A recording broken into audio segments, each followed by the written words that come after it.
Welcome everyone in Nigeria and the rest of the world. I am Gimba Omar and this is State of the Nation. Data feed is still coming through real time, all on our social media platforms in one place simultaneously. You can tweet at Gimba Omar CTV and use the hashtag State of the Nation to be part of the show.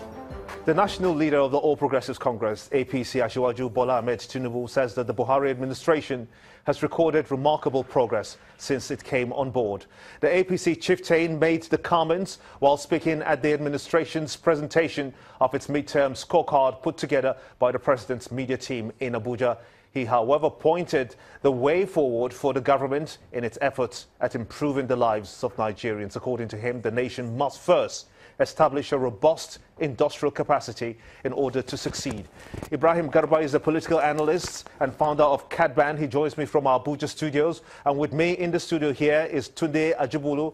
He's a member of the APC in Lagos. I want to thank you so much indeed, both of you gentlemen, for coming on the show at this time. Let's begin with you and looking at this midterm scorecard of the APC led by the President, Muhammadu Buhari himself, in terms of security. According to him, that has actually been better appreciated in this administration than in the past administration.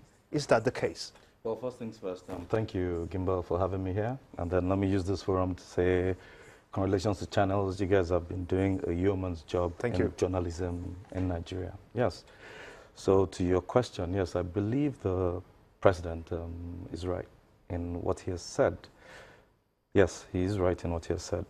And then he said, I'm sorry. Yes, of course. The question is that are you convinced that in terms of security as one of the points, the cardinal points that is outlined in this midterm report as the book was launched? Oh, yeah, I didn't get that. Is that the case for security? Totally, 101%. Anybody saying otherwise, that will be preposterous. I mean, we know what happened in the last administration. Today in Nigeria, Boko Haram is not taking any flag in any place in Nigeria. Before they commandeered acres of space, they ran local governments, but now, no. What we have going on now is like this spastic spasms of like a dying chicken, which will happen anywhere in the world.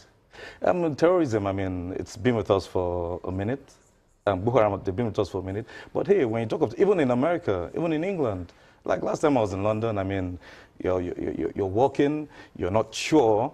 I mean, because somebody can just drive and, I mean, go into people. I mean, see what happened in America the last time. Some guy goes to the top. How do you handle these things? President Buhari, and kudos to the Chief of Army Staff, they've done a yeoman's job in pushing Boko Haram out of Nigeria. Let's get the thoughts of Ibrahim, because this midterm scorecard of the APC led by the president in terms of security, according to him, is better appreciated. That much he has alluded to. But what do you think is the way forward? What do you make of that when you hear the president and, of course, indeed the APC score themselves as they did in terms of that security report, that security in that book presentation which they made? How do you view this for them? Yeah, thank you, Gimba, for having me this evening. I really appreciate Channels TV, as usual. Well, it's for President Muhammadu Buhari to speak for himself, to blow his trumpet. I think there's nothing wrong with that. To me, I think it's more of he is admitting that, yes, they definitely need to be sure of their promises is being kept, or they keep to their own promises. And also, it is more of assurance, like, look, we're going to do more. Talking about the security situation, particularly with what is coming up from the northeast, while it's a good development that, yes, I can tell you that Boko Haram has been conquered, like my colleague said over there, but there are other things that are left to be done, because you can still hear that this same Boko Haram are infiltrating into Maiduguri and also attacking some of the places in some part of the northeast. And also, you see, talking about other parts of the country, if we're talking security, we shouldn't always dwell on the northeast alone. We should also look at other places, like look at what was about happening with the IPOP members. But incidentally, that was kind of handled But again, the Niger Delta, you could hear some voices coming up also. So I think it's more of a political issues now that we have regarding the security situation in some part of the country. These voices should be listened to. It should be attended to. Let us know what they want.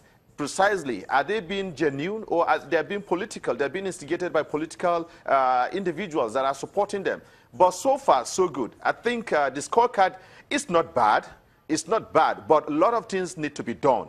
We must be very honest to ourselves. And then you had that part where the leader of the ruling party took a swipe at the former president, literally saying that his administration scored a gold medal in corruption. Talk to us about that. Yeah, it's a kind of political statement, which is, even though it's understandable, the party leader, Tinubu, is such a very jovial person. He put it in that manner to connect, to relate with some of the followers of the party. But in reality, actually, from where we were coming from, I think he has a point. Even though the choice of words were actually kind of so funny, but the message is there.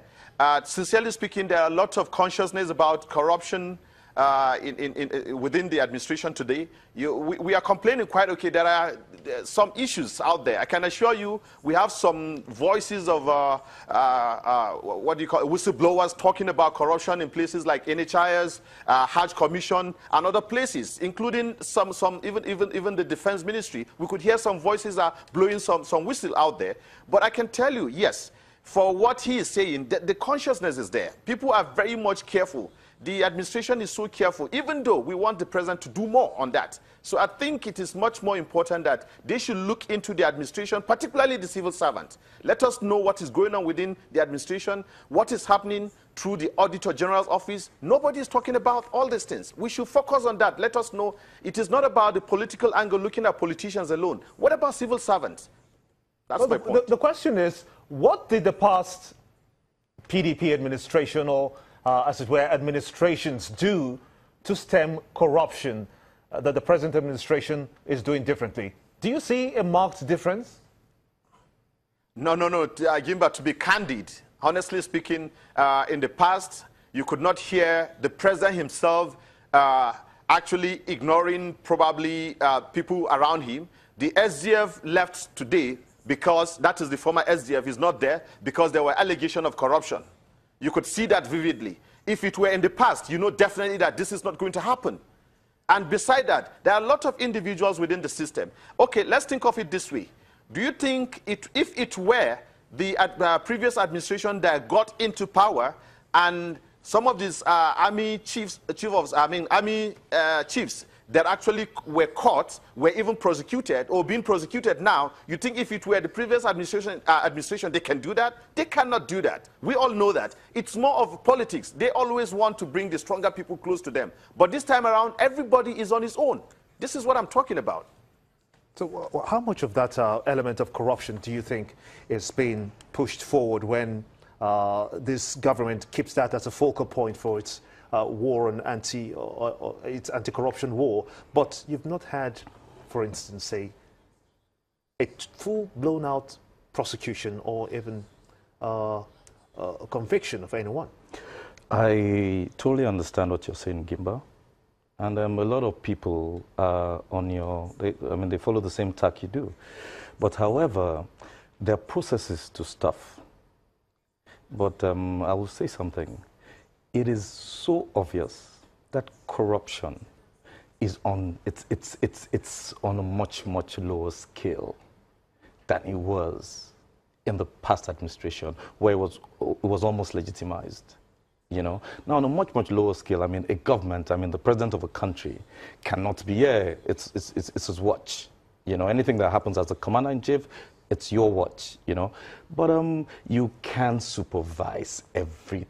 That's why he has got... yeah, you have lieutenants, yeah. Now, if there are faux pas, if there are mistakes in the making, yeah, let's not take it on the man. I'll go to the case of the minor gate. Hey, what did the president do the minute he had what happened? Tell me, you tell me. What did he do? No, it's not for me to tell, but for you to tell us. What did the president do? Yeah, immediately he ordered that he be sacked. So, immediately he ordered that he be sacked. That shows he's totally not a... Yeah, sack him, and then let's get to the nitty-gritty of this matter. Yes. So this administration for you now has scored... Has done a lot more in corruption than the last administration did. The last administration, corruption was almost legitimate. Then were you surprised about the comments from the former president when he replied, the leader of the APC, that perhaps using that same quote he said, perhaps Usain Bolt is even more active. The speed of Usain Bolt on corruption is even more active in this administration. Yeah, I was surprised, and then I respect President Jonathan. I mean, you have to give the man something. He handed over power, something that has not happened in God knows how long in Africa. But however, that doesn't mean we wipe out everything that has happened. I'm sure President Jonathan himself is astounded. He's stunned. He's shocked at the level of corruption that happened in his government that he had no clue about. I say that. Interesting. Let's get back to Ibrahim and get your own thoughts. The APC leader, Tinubu himself, talked about setting up an industrial base for the country. One will wonder why this at this time. Why wasn't this the focus of the government from the period of its campaign in 2015? What impact can it make now if it's just at the wee hours of this administration? Gimba, I think for him to come out and speak in on that issue, on the request to establish that, I think there's nothing wrong. Probably this might help in strengthening some of the institutions, or it might serve as a kind of a place where most of these issues can also be handled. What am I saying is, like, sometimes it might be a political statement as well, because he is at a gathering and he is proposing that. It might not be really that, okay, this is what is going to happen. Much more important here for us to pay attention to is what can be done to consolidate so far the little achievements from where we were coming from and to this point, and probably from here to the time when campaigns would start. Because for now, the president needs to really focus on some of these things he started, for example, the security, economy, and also talking about probably other issues like employment and all that. So I think this is much more important for consolidation than any other thing.